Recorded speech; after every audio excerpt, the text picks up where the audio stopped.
ॐ सदाशिवसमारम्भां शङ्कराचार्यमध्यमाम् अस्मदाचार्यपर्यन्तां वन्दे गुरुपरम्परां श्रुतिस्मृतिपुराणानाम् आलयं करुणालयं नमामि भगवत्पादशङ्करं लोकशङ्करम् अपारकरुणासिन्धुं ज्ञानदं शान्तरूपिणं श्रीचन्द्रशेखरगुरुं प्रणमामि मुदान्वहम्. ராதே கிருஷ்ணா. எல்லோருக்கும் நமஸ்காரம். இந்த வீடியோல பகவத்கீதையின் 4வது அத்தியாயமான ஞான கர்ம சந்நியாச யோகத்தின் 20வது மற்றும் 21வது ஸ்லோகங்களை விளக்கத்துடன் பார்ப்போம். त्यक्त्वा कर्मफलासङ्गं नित्यतृप्तो निराश्रयः कर्मण्यभिप्रवृत्तोऽपि नैव किञ्चित् करोति सः.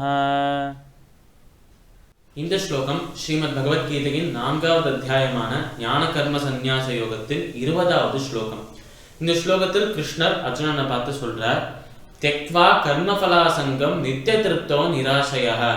அதாவது त्यक्त्वा कर्मफलासङ्गம், எவன் ஒருவன் தான் செய்த அந்த செயலையும் அந்த செயலிலிருந்து வரும் பலனையும் துறந்து விட்டானோ, அது எனக்கு வேண்டாம் என்று ஒதுக்கி வச்சுட்டானோ, தூக்கி போட்டுட்டானோ, அப்பேற்பட்ட நபர் நித்திய திருப்தோ நிராශ්‍රயः. நிராශ්‍රயः என்று சொன்னால் யார் மீதும் ஆசைத்தான், அதாவது யார் மீதும் டிபெண்ட் பண்ணாம இருப்பது, யார் மீதும் யாரையும் நம்பி இல்லாம இண்டிபெண்டாக இருப்பது என்று சொல்றார்.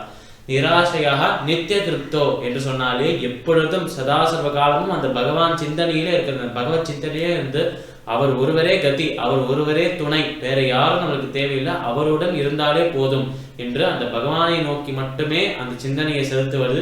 அதே நேரத்தில் வேறு யார் மீதும் எந்த பொருள் மீதும் டிபெண்ட் பண்ணாமல் இருப்பது என்று சொல்றார் இந்த ஸ்லோகத்துல. அதனால் त्यक्त्वा कर्मफलासङ्गं நித்திய திருப்தோ நிராශ්‍රயः. இப்படி தான் செய்த அந்த செயலையும் செயலிருந்து ஒரு பலனையும், அந்த அகங்காரம் மமகாரம் இல்லாமல் செய்த செயல், இதை நான் தான் செய்தேன் என்று அந்த செயல் மீது அவனுக்கு இருக்கும் அந்த அதிகாரத்தை துறந்தவன், அந்த செயலிருந்து வரும் அந்த பலன் மீதும் அவனுக்கு அதிகாரம் இல்லை என்று தெரிந்து கொண்டவன். கர்மண்யேவாதிகாரஸ்தே மாஃபலேஷு கதாச்சனா என்று சொன்னார் கிருஷ்ணர். அது போலவே தான் யார் ஒருவனுக்கு இந்த செயல் நான் தான் செய்தேன், இந்த செயலிருந்து வரும் பலன் எனக்கு தான் வரணும் என்று அந்த செயல் மீதும் அந்த செயலிருந்து வரும் அந்த பலன் மீதும் உரிமை கொண்டாடாம இருக்கானோ, அந்த செயலுக்கும் செயலிலிருந்து வரும் பலனுக்கும் எனக்கும் சம்பந்தம் இல்லை என்று யார் ஒருவன் இருக்கானோ, அதே நேரத்தில் யாரும் எனக்கு உதவி செய்ய வேண்டாம் என்று எல்லாரிடமும் தள்ளி இருந்து இந்த சம்சாரம் அந்த ஒரு சாகரத்திலிருந்து தள்ளி இருந்து அந்த பகவத் சிந்தனையில மட்டுமே இருப்பவன், அவர் ஒருவரே கதி, அவர் ஒரு நாள் நம்மளுக்காக வருவார், அவர் மட்டும்தான் நமக்கு துணையாக இருப்பார், வேற எல்லாருமே இங்க டெம்பரரியா இருப்பாரே தவிர நிரந்தரமாக நமக்கு துணையா இருப்பது அந்த இறைவன் ஒருவர் மட்டுமே என்று யார் ஒருவன் நினைக்கிறானோ, கர்மண்யபி பிரவர்த்தோபி நைவ கிஞ்சித் கரோதி சஹ. அவன் இப்படியெல்லாம் நடந்து கொள்கிற அந்த ஒரு கர்மயோகி எந்த கர்மாவை செய்தாலும் அவன் எந்த கர்மாவையும் செய்யவில்லை என்று கிருஷ்ண அர்ஜுனன் பார்த்து சொல்றார். ஒரு உதாரணத்துக்கு ஒரு எக்ஸாம்பிளுக்கு எடுத்துக்கணும் என்றால், எந்த ஒரு கர்மயோகி இந்த மாதிரி त्यक्त्वा कर्मफलासङ्गं தான் செய்யும் செயலையும் செயலிலிருந்து ஒரு பலனையும் சமர்ப்பித்துட்டாரோ, அதை யார் தியாகம் செஞ்சுட்டாரோ, அந்த இறைவனின் சிந்தனையிலே இருக்கிறாரோ, அந்த இறைவன் ஒருவரே கதி, அவர் ஒருவரே துணை என்று யார் இருக்கிறாரோ, அந்த இறைவன் மீது பரிபூர்ணமான நம்பிக்கையோடு யார் இருக்கிறாரோ, நிச்சயமாக அவர் வருவார் என்ற அந்த நம்பிக்கையோடு யார் இருக்காரோ, அவர்கள் அது வரைக்கும் எந்த கர்மாவும் செய்யறதுனாலும் பரவாயில்ல, அதற்கு அப்புறம் எந்த கர்மா செய்தாலும் அது கர்மாக்களாக மாறாது என்று கிருஷ்ண அர்ஜுனனை பார்த்து சொல்றார். இந்த கர்மா என்கிற அந்த ஒரு சப்தத்துக்கு என்ன ஒரு லட்சணம் என்று நம்ம பார்த்தோம். எந்த கர்மாவை செய்தாலும் அதற்கு ஒரு பலன் இருக்கும், எவ்ரி ஆக்ஷன் அதுக்கு ரியாக்ஷன் ஒன்று ஈக்குவலாக இருக்கும் என்று தெரியும் நம்மளுக்கு. அப்பேற்பட்ட எந்த ஒரு ஆக்ஷனுக்கும் எந்த ஒரு கர்மாவுக்கும் ஈக்குவலா ஒரு ரியாக்ஷனாக ஒரு பலனாக நம்மளுக்கு திருப்பி வர்றது என்று அதையும் பார்த்தோம். இப்போ எந்த ஒரு கர்மாவும் அகர்மாவாக மாறிவிடும் என்று கிருஷ்ணர் அர்ஜுனனை பார்த்து சொல்றார். அதாவது எந்த கர்மாவை அவன் செய்தாலும் அந்த கர்மாலேருந்து ஒரு பலனை நானே பஸ்மம் பண்ணி அதை நானே அழுத்து அவனை இந்த சம்சார சாகரத்திலிருந்து உயர்த்தி மோட்சத்தை முக்தியை அருள்வேன் என்று கிருஷ்ணர் சொல்றார். இந்த ஒரு ஸ்லோகம், இந்த ஸ்லோகத்துல வரும் இந்த ஒரு மோட்சம், இந்த குறிப்புகள் எல்லாருமே யாருக்கு பொருந்தும் என்பது ரொம்ப முக்கியமாக தெரிஞ்சுக்கணும். அது நம்ம எல்லாருமே ஞாபகம் வச்சுக்க வேண்டிய விஷயம்தான். ஏனென்றால் எப்பொழுதுமே அந்த இறைவன் மேல நம்பிக்கை வச்சுட்டு இறைவன் மட்டுமே ஒருவரே கதி, வேற யாருமே துணை இல்லை என்று முழுமையாக எல்லாருமே திறந்துட்டு எல்லா விஷயங்களையுமே திறந்துட்டு எது மேலேயும் நம்பிக்கை வைக்காம எது மேலேயும் டிபெண்ட் பண்ணி இல்லாம எதையுமே நாடி இல்லாமல் அந்த இறைவன் ஒருவரே கதி என்று இருப்பவர்.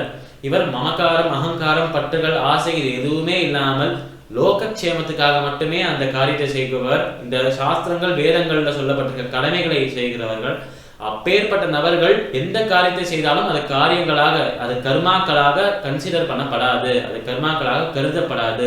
அதன் பலன்களை நானே அழித்திடுவேன். பலன்கள் அழிந்து போனா பந்தம் ஏற்படாது, இந்த சம்சாரத்தோட ஒரு கனெக்ஷன் ஏற்படாது. அந்த கனெக்ஷனை அறுத்து விட்டோம் என்றால் மோட்ச முக்தி என்பது நிச்சயமாக கிடைக்கும் என்று கிருஷ்ணர் அர்ஜுனனை பார்த்து சொல்றார். இப்போ அடுத்த ஸ்லோகத்தில் அவர் என்ன சொல்றார் என்பதையும் பார்ப்போம்.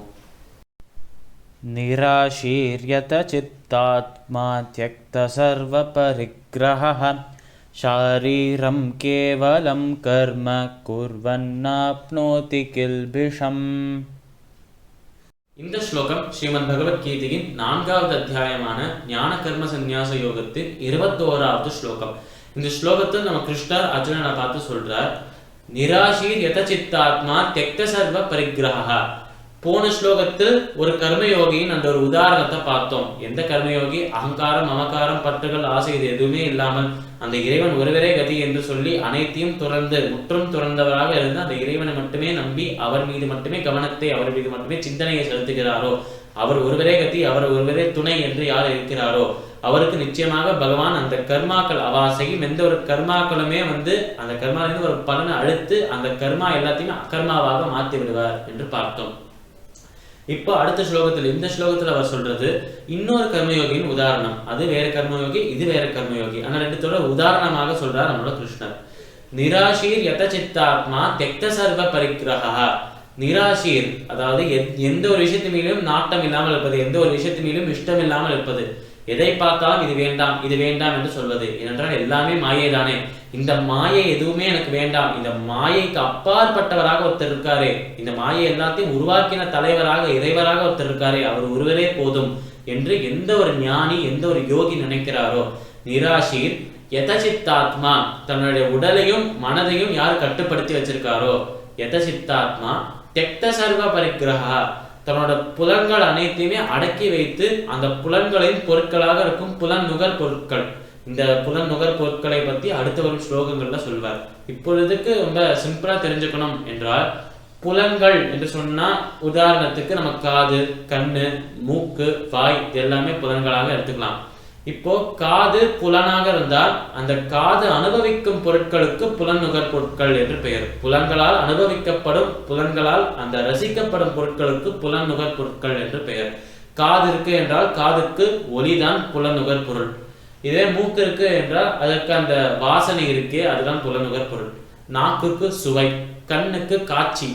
எந்த புலனை வச்சு எந்த விஷயத்தை அனுபவிக்க முடியுமோ அந்த விஷயத்திற்கு புலன் நுகர் பொருட்கள் என்று பெயர். நிராசீர் யத சித்தாத்மா த்யக்த சர்வ பரிக்ரஹः. இவர்கள் வெளி உலகத்தோட முற்றிலும் அந்த கனெக்ஷனே கட் பண்ணிட்டார். இந்த உலகத்திலே நான் இல்லை, நான் அந்த இறைவனை சென்று அடைவதற்காக இருக்கிறேன். அவர் என்னை இங்க அனுப்புறது திருப்பி அவர்கிட்ட கொண்டு போறதுக்காக தான். இந்த உலகத்துக்கு நான் வந்திருக்கேன், பிறந்திருக்கேன். நான் ஏற்கனவே செய்த கர்மாக்களின் பலனாக தான் பிறந்திருக்கேன். திருப்பியும் இதே ஜென்மத்துல திருப்பியும் அதே மாதிரி கர்மாக்கள் செய்து மறுபடியும் பிறக்கணும் என்று எனக்கு ஆசை இல்லை. இந்த பிறவையே என்னோட கடைசி பிறவையாக இருக்கட்டும், எனக்கு மோட்ச முக்தி கிடைக்கட்டும் என்று யார் நினைக்கிறாரோ, நிராசீர் யத சித்தாத்மா த்யக்த சர்வ பரிக்ரஹः ஷாரீரம் கேவலம் கர்ம குர்வன்னாப்னோதி கில்பிஷம். அவர்கள் தங்களுடைய உடலை பேணுவதற்காக மட்டுமே கர்மாக்களை செய்தாலும், அதாவது உடலை பேணுவதற்காக என்றால் உடலை மெயின்டைன் பண்ணிக்கிறதுக்காக, நம்ம சாப்பிடுற சாப்பாடு இருக்கே அந்த சாப்பாடு அளவாக சாப்பிடுறா, வெறும் உடல் இருக்கணும் இங்க இருக்கணும் அதுக்குன்னு நாக்கு சுவைக்காக சாப்பிட மாட்டா. அதுதான் நம்ம முன்னாடியே யத சித்தாத்மா என்று பார்த்தோம்.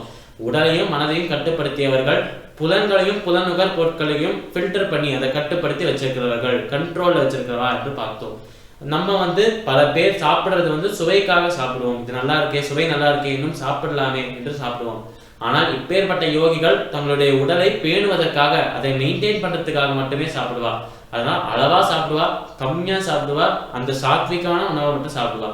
இதுவே உடலை பேணுவதற்காக இன்னொன்னு ஒரே இடத்துல உட்கார்ந்துட்டா முடியாதே, நடக்கிறதுக்காக சும்மா அங்கங்க நடப்பா.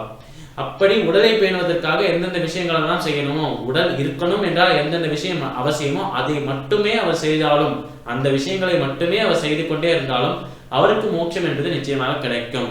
ஏனென்றால் வெளி உலகத்தோட கனெக்ஷன் பந்தங்களை கட் பண்ணிட்டார்.